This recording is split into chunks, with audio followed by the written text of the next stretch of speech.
What's up guys and welcome. You are watching Fazzy Fitness. So let's start this video with a big breaking news.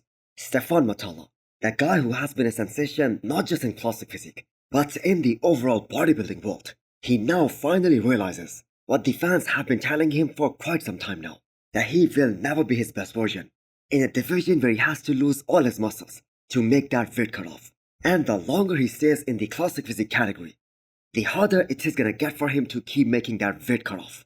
Because you guys will be surprised to hear this, that he was losing up to 15 kgs of muscle to make that classic physique weight cut off. So here is that big announcement that all of us fans wanted to hear for so long. The next time Stefan will be on a bodybuilding stage, that will be in the men's open bodybuilding. And that's just not it. He has also decided not to pursue this year's Miss Olympia, a show that he is already qualified for.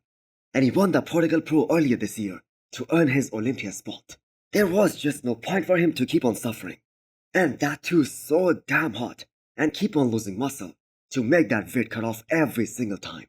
And not only just that, he was losing valuable time, which can be utilized to put on more size, more mass, because Stefan will be needing at least a year or maybe two to go through a proper growth phase to put on some serious mass, especially if he wants to be competitive in the men's open. So here is also an opportunity for all of these classic guys to place top 10 in this year's Olympia lineup, because Stefan would have definitely finished in the top 10. Because the thing is, he was able to beat a guy like Vahid Bardepi, who was top 9 in the world last year. And I have to say full credits to Stefan for making this tough call, because the thing is, he can be a top guy in classic physique as well, but he knows his potential is way more than that. Now I have to say I have nothing against classic physique category. I actually love that division. But you guys do realize how many great athletes from classic will be competing in the men's open if classic physique wasn't there to begin with. So classic physique was first introduced back in 2016, and we would have seen so many guys in the men's open if that wasn't the case. First of all, the reigning Miss Olympia champion, Chris Bumstead. Then we have the Brazilian sensation, Ramondino, Wesley Vissers, and so many other guys. Now I won't be surprised at all if another very classic guy, Laszlo Kirali, he also switches over to the men's open bodybuilding in the future, because he is another guy who loves to train really heavy, and who I believe is one of the most beautiful physiques in the entire pro league at the moment. And he is another one of those guys who suffers extremely damn hard to make that weight cut off.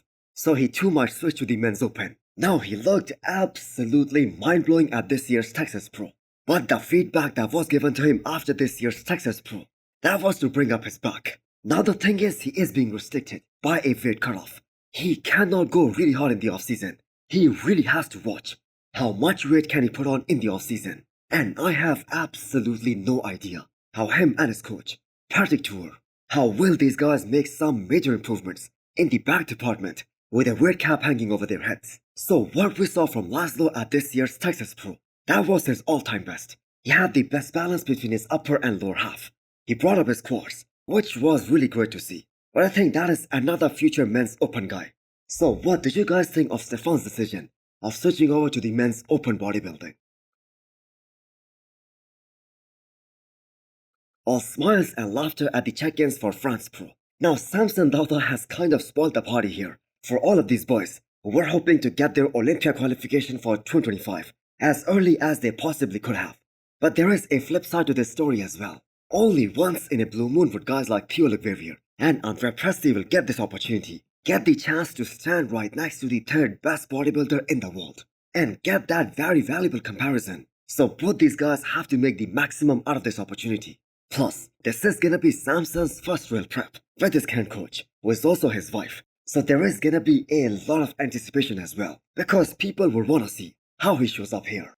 So there were all smiles and friendly rivalry on the other side of the globe as well. I am talking about the other show, which is also happening on the same weekend, the Legion Sports, where we have a guy like Bert Wilkin making his comeback after 2 years, and a Brazilian sensation, Bruno Santos, who just won Europa Pro this past weekend against a guy like Andrea Presti. So Brett Wilkin and Bruno Santos also share a cool moment before they battle it out for this year's Legion Sports title and the Olympia qualification for 2025. So I have to say this is gonna be such a great weekend for all of us bodybuilding fans, because there are 2 shows happening right before this year's Miss Olympia. So 2 Olympia qualifications for 2025 will be given tomorrow. Now, one is definitely going towards Samson Dauda.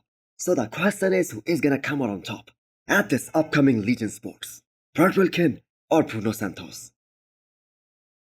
نوتکلات گوایو بدن من تقریبا 99% خودش رو جذب کرده بود و خودم قبولش دارم. The Persian Wolf Hadi Choopan appeared on Honey Rambar's YouTube channel, and for the very first time, he did a Q&A like this one. So the last question on this video, that is what really interests us bodybuilding fans, because we are just about 2 weeks out of this year's Miss Olympia. So Hadi was asked what he feels like was the best look of his career.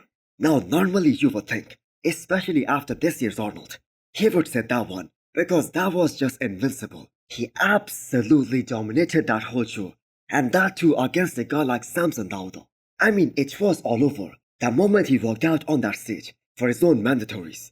So the first scary thing for the competition here at this year's Olympia is that Hadi feels like his Arnold version. That was like him at 99%. So the man feels that he can still improve on that look, which is something as fans we just cannot wait to see. And that is gonna be in just 2 more weeks. Now, interestingly, Hadi feels the year 2019. That was the year he brought his all-time best, and Hadi Choopan did 2 shows that year.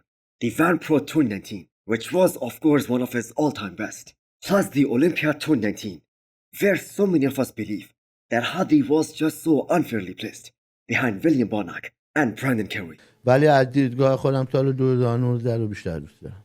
Okay. Next up, we have a 2 weeks out physique update from John Jewett. Now we keep on saying that John won't be the biggest or the most aesthetic guy in this year's Olympia lineup. But just look at that front double biceps. That is so damn impressive from every angle and by every standard. And I have to say, what a realistic approach by John, as he is prepping to battle it out with the best of the best in the world, and that too for the very first time.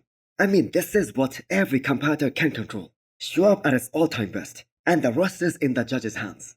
So none of us will be a little surprised if John is among those perfectly peaked guys at this year's Miss Olympia. He is for sure gonna be one of the most ripped guy out there. So this is a very interesting transformation picture.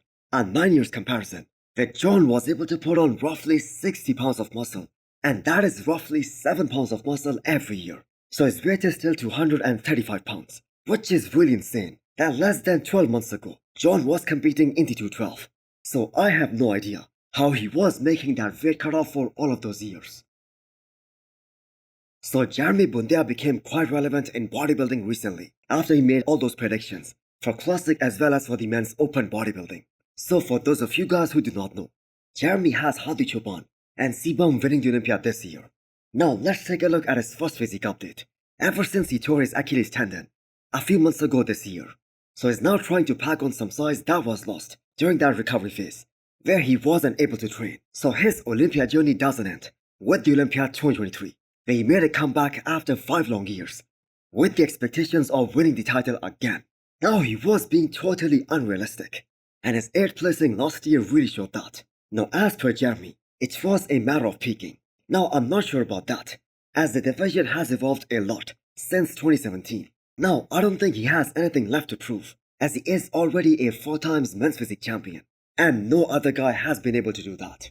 Brandon Hendrickson is the closest, with 3 Olympia titles in that division, but we never know whether he's gonna win another one or not. Now if everything goes smoothly for Jeremy, he will make a comeback to the stage in 2025, and there is one additional show that Jeremy wants to win other than the Olympia in 2025. So hit the thumbs up button if you liked the video, and smash the subscribe button if you wanna come back for more. Thanks for watching.